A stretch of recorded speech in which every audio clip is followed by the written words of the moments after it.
അപ്പോൾ വിഷ് ചെയ്തപ്പോൾ ഞാൻ അടുത്ത് പോയി ഒന്ന് കൈ കൊടുത്തു. അദ്ദേഹത്തോട് ഞാനൊരു കമൻറ്റ് പറഞ്ഞു, ഒന്നുമില്ല, എൻ്റെ നാടാണ്, ഇതെൻ്റെ നാടാണ്. അപ്പോൾ അദ്ദേഹം പറയുകയാണ് എൻ്റെ ഈ നാടാണ്, ഞാനിങ്ങ് എടുക്കാൻ പോവാണ്. യഥാർത്ഥത്തിൽ ഞാൻ ആ സമയത്ത് മനസ്സിൽ വിചാരിച്ചതാണ്, ഇതിനെന്തെങ്കിലും തിരിച്ച് രണ്ട് വർത്താനം പറഞ്ഞാലോ ഞാൻ ചിന്തിച്ചാണ്.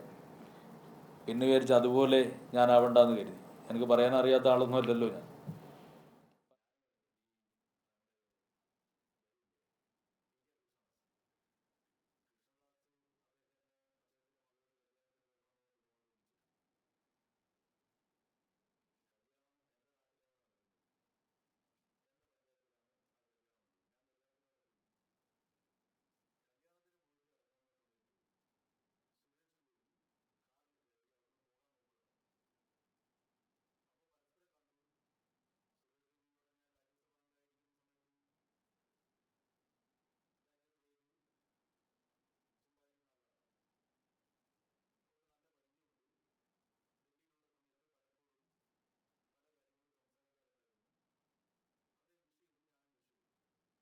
അപ്പോൾ വിഷ് ചെയ്തപ്പോൾ ഞാൻ അടുത്ത് പോയി ഒന്ന് കൈ കൊടുത്തു.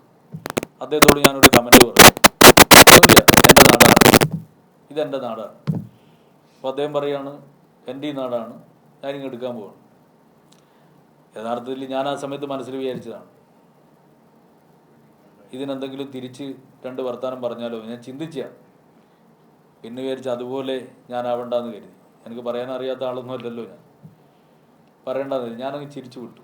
സാധാരണ ഒരു കല്യാണത്തിൻ്റെ ഇടയ്ക്ക് അമ്മാതിരി ഒരു വർത്താനമൊന്നും പറയാൻ പാടില്ല, ഒരു ഔചിത്യത്തിൻ്റെ പ്രശ്നം. അത് കൃഷ്ണദാസിൻ്റെ അതിഥിയായിട്ട് അദ്ദേഹം വിളിച്ചിട്ടാണല്ലോ ഞാനവിടെ പോകുന്നത്. ഞാനവിടെ പോവുക, പോയിട്ട് ഇദ്ദേഹത്തെ കണ്ടപ്പോൾ അദ്ദേഹം കാറിലിരിക്കുകയാണ്.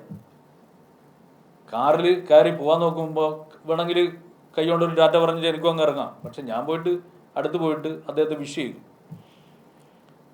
അപ്പോൾ വിഷ് ചെയ്തപ്പോൾ അദ്ദേഹം അങ്ങനെ ഒരു വാക്ക് പറയേണ്ട കാര്യം ഉണ്ടായിട്ടില്ല.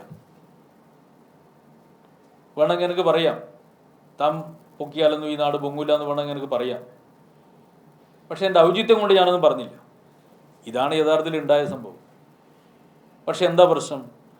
അതിനെപ്പോലും ഇതാണ് ഏറ്റവും പ്രധാനപ്പെട്ട ഈ ലീഗുകാരുടെയും കോൺഗ്രസിൻ്റെയും ഒരു രീതി.